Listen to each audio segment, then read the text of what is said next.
ซึ่งนับแต่ต้นปีมาฮอดท้ายเดือนตุลาปี 2025มีพาหนะชำระค่าธรรมเนียมทางจำนวน 471,367 คันในระบบแท็กลิสต์สามารถเก็บรายรับเข้างบประมาณได้ทั้งหมด 112 ตึกกีบเทียบไซระยะเดียวกันของปีผ่านมาเพิ่มขึ้น 13.3% เป็นเงิน 13 ตึกกว่ากีบขั้นตอนการชำระค่าธรรมเนียมทางมี 2 รูปแบบคือ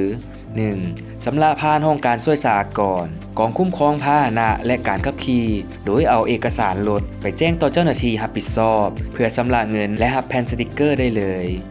2. ชำระผ่านแอปพลิเคชันในมือถือของธนาคารที่เข้าร่วมโครงการซึ่งจะได้รับเป็น e-sticker สามารถใช้ยั่งยืนกับเจ้าหน้าที่ได้เช่นกัน